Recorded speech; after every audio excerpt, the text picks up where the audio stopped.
જય શ્રી કૃષ્ણ. ગીતાનો અધ્યાય 5મો એટલે કર્મ સંન્યાસ યોગ. અર્જુન કૃષ્ણ ભગવાનને પૂછે કે તમે કોઈ વખત કર્મોનો ત્યાગ કરવાનું કહો છો અને કોઈ વખત નિષ્કામ કર્મ યોગના વખાણ કરો છો.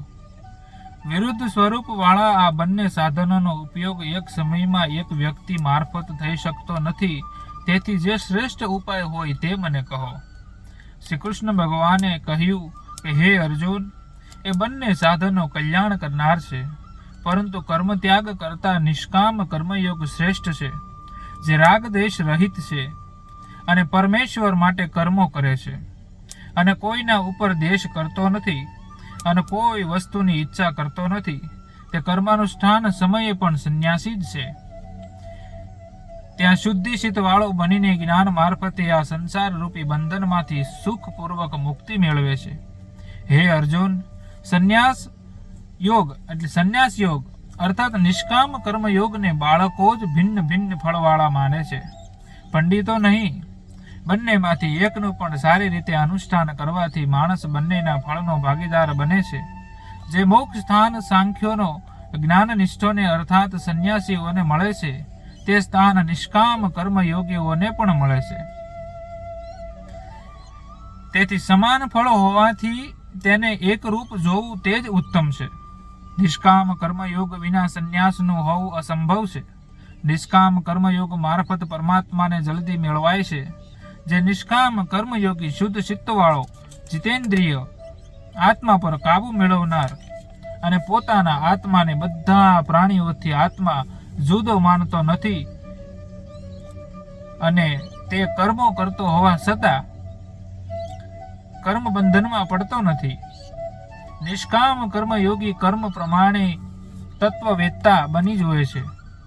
સાંભળે, સ્પર્શ કરે, સૂંઘે, ખાય, ચાલે, સૂવે, શ્વાસ લે, બોલે, ત્યાગ કરે, ગ્રહણ કરે, નેત્ર ખોલે અને બંધન કરે, છતાં એમ જ સમજે કે હું કંઈ જ કરતો નથી, પણ ઇન્દ્રિયો જ પોતપોતાના કામમાં તત્પર છે, એવું બુદ્ધિથી નક્કી કરે છે. જે કર્મોને પરમેશ્વર માટે અર્પણ કરીને અને કર્મ ફળોમાં આસક્તિ ન રાખી કર્મો કરે છે, તેને જેવી રીતે કમળપત્ર જળમાં રહી અલિપ્ત રહે છે, તેવી રીતે પાપ લાગતું નથી. તેથી નિષ્કામ કર્મયોગી ફળની આસક્તિનો ત્યાગ કરી ચિત્ત શુદ્ધિ માટે સરસ્નાન વગેરે કરી બુદ્ધિથી તત્વ નિશ્ચય વગેરે અને કર્મોમાં દાખલ થયા વગરની ઇન્દ્રિયોથી શ્રવણ કીર્તન વગેરે કર્મોને કરી મોક્ષ મેળવે છે. સકામ એટલે કે બહિર્મુખ પુરુષ ફળમાં આસક્ત થઈને કર્મ બંધનમાં બંધાય છે. જે જીતેન્દ્રિય પુરુષ બધા કર્મોને મનથી છોડીને જ્ઞાનનિષ્ઠ થઈ સુખપૂર્વક 9 દ્વાર, 2 આંખ, 2 કાન, 2 નાક, 2 મુખ, 1 મુખ, મળસ્થાન અને મૂત્રસ્થાન વાળા શરીરમાં રહે છે, તે તમામ મમતા વગરનો હોવાથી પોતે કંઈ કરતો નથી અને બીજા પાસે કંઈ કરાવતો નથી. ઈશ્વર આ પ્રાણીલોકના પ્રાણીઓના કરતાપણાને, કર્મોને અને કર્મફળના સંબંધને ખરી રીતે બનાવતી નથી, પરંતુ આ બધાને નચાવનાર પ્રકૃતિ છે. જીવ પૂર્વ જન્મના કર્મો મુજબ કર્મ કરવા લાગે છે અને ઈશ્વર કેવલ પ્રયોજક માત્ર છે. ઈશ્વર વિભુ પરિપૂર્ણ છે, તે કોઈના પાપ પુણ્યને લેતો નથી. જીવનું જ્ઞાન અજ્ઞાનથી ઢંકાયેલું છે, તેથી જીવ મોહમાં પડે છે અને ઈશ્વર માટે ભેદ બુદ્ધિ રાખે છે.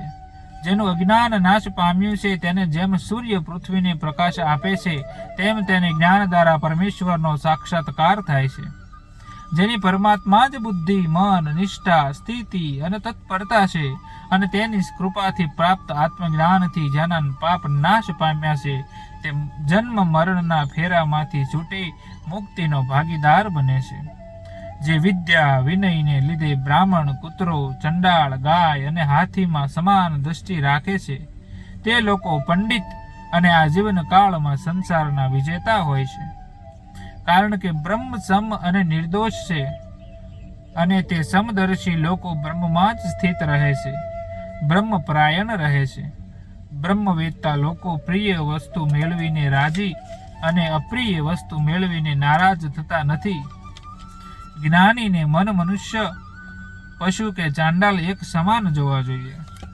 આવી રીતે આ જ્ઞાન પુરુષ છે, જે મનુષ્ય, કૂતરો, ચાંડાલ, ગાય, હાથી, પંડિત બધાને સમાન રીતે જોવે છે. જ્ઞાનીને મન મનુષ્ય, પશુ કે ચાંડાલ એક સમાન છે અને અપ્રિય તેમને પરમાત્મામાં એક જ ભાવથી રહેવા માનો. બાહ્ય ઇન્દ્રિયોના રૂપ રસાદી વિષયોમાં અનાસક્ત, અંતકરણમાં શાંતિ સુખનો અનુભવ કરનાર પુરુષ બ્રહ્મમાં સમાધિ દ્વારા એકતા ભાવ મેળવીને અક્ષય સુખનો ભાગીદાર બને છે.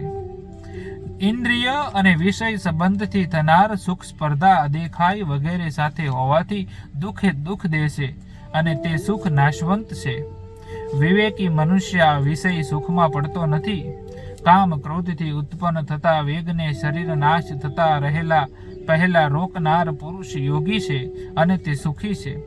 આ વાતને વશિષ્ઠજીએ પણ કહી છે. કેવી રીતે? પ્રાણે ગતે યથા દેહ સુખમ દુઃખમ ન વિદંતી તથા ચેત પ્રાણ યુક્તોડપી સ કેવલ્યાશ્રયો ભવેત. જેવી રીતે પ્રાણ જતા શરીર સુખ દુઃખને જાણતું નથી, તેવી રીતે પ્રાણ હોવા છતાં તે બ્રહ્મને આશ્ચર્ય રહે છે. જે પોતાના આત્માથી સુખ મેળવે છે, પોતાના આત્મામાં જ રહે છે, જેની ગીત નૃત્યને બદલે અંતઃકરણમાં જ નજર છે, તેવો પુરુષ પરબ્રહ્મ પરમાત્માની સાથે એક ભાવ કેળવી બ્રહ્મમાં લીન થઈ જાય છે. જે સમ્યક દ્રષ્ટા, ક્ષીણ પાપ, સંયમ રહિત, સંયમ વાળા ચિત્તમાં અને બધા પ્રાણીઓના કલ્યાણમાં રચો પચો રહે છે, તે મોક્ષ મેળવે છે. જે કામ ક્રોધ વગરનો સંન્યાસી, સ્વાધીન ચિત્ત અને આત્મ તત્વનો જાણકાર છે, તેને બધે ઠેકાણે બ્રહ્મ મળે છે. હે અર્જુન, જે દ્રષ્ટિને ભ્રમરોની વચ્ચે રાખીને નાકમાં ફરનાર, પ્રાણ અપાન વાયુને સમાન રાખીને કુંભક પ્રાણાયામ કરે છે અને ઇન્દ્રિય મન બુદ્ધિને સ્વાધીન હોય, જે મોક્ષમાં પરાયણ થઈ પરમેશ્વરના ચિંતનમાં તત્પર રહે છે તથા ઈચ્છા ભય ક્રોધથી રહિત છે, હંમેશા મુક્ત છે, તેમને બધા યજ્ઞો અને તપનો ભોગવનાર તથા બધા લોકોના મહાન ઈશ્વરને સહૃદય નિસ્વાર્થ પ્રેમી જાણે છે, તે કૃપાથી મોક્ષ મેળવે છે. ઇતિ શ્રી ભગવદ્ ગીતામાં શ્રી કૃષ્ણ અર્જુન સંવાદમાં કર્મ સંન્યાસ યોગ નામનો 5મો અધ્યાય અહીંયા સમાપ્ત થાય છે. ભગવાન વાત કરે છે કર્મ સંન્યાસ યોગની, જેમાં તમારી દ્રષ્ટિ હરેક વસ્તુમાં સમાન હોવી જોઈએ.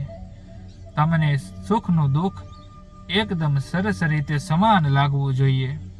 બધાની સામે દ્રષ્ટિ સમાન રાખવી જોઈએ. કર્મ સંન્યાસ યોગમાં ભગવાન અર્જુનને આવી વાત કરે છે. 5મા અધ્યાયમાં આપણે ઘણું શીખ્યા. જય શ્રી કૃષ્ણ.